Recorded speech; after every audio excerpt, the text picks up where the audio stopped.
বিসমিল্লাহির রহমানির রহিম। দর্শক,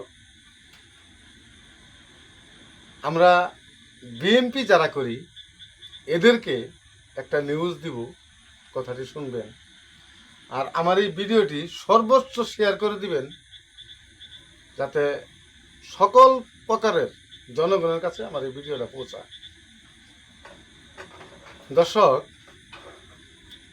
আমাদের বর্তমানে বাংলাদেশের অন্তর্বর্তীকালীন সরকারের একজন উপদেষ্টা, ওনারা একটি দল গঠন করেছে, এনসিপি নাগরিক পার্টি। দেখেন, ওনারা বিএনপির সাথে পায়ে পাড়াতে ঝগড়ার লাগার মতো কিছু কার্যকলাপ দেশে হচ্ছে। আমার কথাগুলো শুনলে আপনারা বুঝতে পারবেন কেমনে পায়ে পাড়াতে ঝগড়া করা লাগছে। দেখেন, ওনারা ওনাদের নির্বাচনে ওনাদের দলের প্রতীক নির্বাচন কমিশনের কাছে আবেদন করছে। দলের প্রতীক ওনারা চাচ্ছিলেন শাপলা।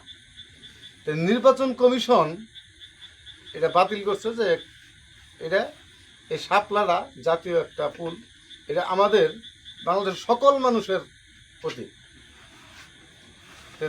নির্বাচন কমিশনার বাতিল করছে, ওনারা বুঝবে, নির্বাচন কমিশনের সাথে বুঝবে।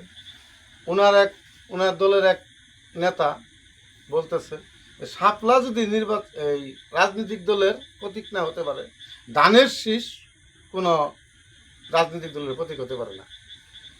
তাহলে বলেন, ওনার বাতিল করলো নির্বাচন কমিশনার, আইসা বললো উনি বিএনপিদের কাছে। কারণ উনি এটা ভাবলেন না বা চিন্তা করলেন না যে ধানের শীষ প্রতীকটা আমি জন্ম নেওয়া দুনিয়া আসার আগে আমাদের শহীদ রাষ্ট্রপতি জিয়াউর রহমানের প্রতীক ধানের শীষ।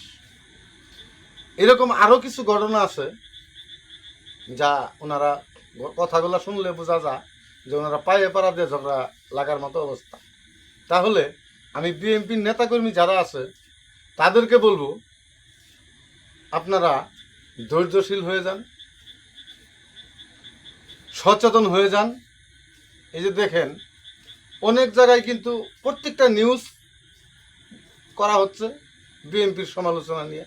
বিএনপির নেতাকর্মী একটা করলেও এই নিউজগুলো হচ্ছে, না করলেও হচ্ছে। কারণ হলো এদের পিছে কিছু লোক আছে। এই জন্য আমার বিএনপির ভাই বোনেদেরকে বলবো, আপনারা চোখ কান একটু খোলা রাখবেন, কোন জায়গায় কি হচ্ছে আপনারা একটু নজর রাখবেন।